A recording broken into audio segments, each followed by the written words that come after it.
স্ত্রীকে মানসিক যন্ত্রণা দিলে দুইটা শাস্তি ওই স্বামীরাই দুনিয়াতেই পাবে। এবং কি আপনি মনে করবেন না যে আল্লাহ আপনাকে এমনি এমনি ছেড়ে দিবে। স্ত্রীকে যন্ত্রণা দিচ্ছেন, মানসিক কষ্ট দিচ্ছেন।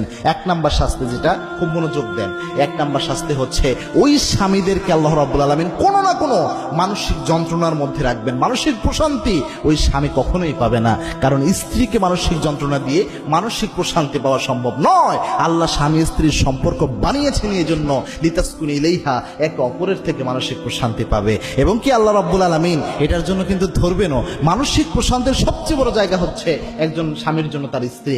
একজন স্বামী হবে স্ত্রীর সেরা মানসিক ডাক্তার, একজন স্ত্রী হবে তার স্বামীর সেরা মানসিক ডাক্তার। আল্লাহ রাব্বুল আলামিন এইভাবে এই সম্পর্ককে দিয়েছেন। এজন্য স্ত্রীকে বিয়ে করেছেন মানে এই নয় যে যাচ্ছে তাই আচরণ আপনি তার সাথে করতে পারবেন, তাকে দাসী বান্ধে চাকরানের মতো তার সাথে ব্যবহার করবেন। মনে রাখবেন আজকে আপনার স্ত্রীর একটা ভ্যালু রয়েছে।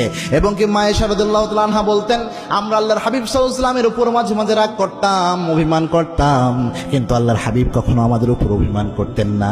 এবং কি আল্লাহর হাবিব সাল্লাল্লাহু আলাইহি ওয়াসাল্লাম যখন ঘরের দিকে আসতেন, মনে হতো জান্নাতের সুশীতল বাতাস ঘরের দিকে প্রবাহিত হচ্ছে। সুবহানাল্লাহ। এবং কি মা আয়েশা বলছেন, আল্লাহর হাবিব সাল্লাল্লাহু আলাইহি ওয়াসাল্লাম এটাও বলতেন, লা তাসুব্বুল বানাত ফা ইন্নী আবুল বানাত। আল্লাহর হাবিবের হাদিস এটা। আল্লাহর হাবিব বলেছেন যে তোমরা কোনো মেয়েদেরকে গালি দিও না, কেননা আমি নবী মুহাম্মদ সাল্লাল্লাহু আলাইহি ওয়াসাল্লাম মেয়ের বাবা।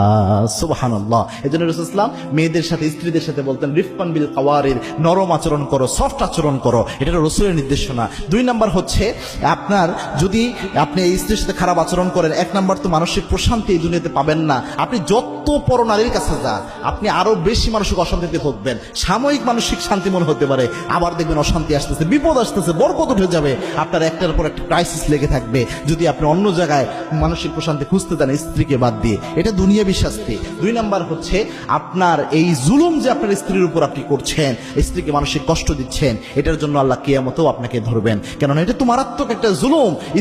তিনিও একজন মানুষ, তার সাথে আপনি জুলুম করবেন, আল্লাহ ধরবে না। ব্যাপারটি এমন হতে পারে না।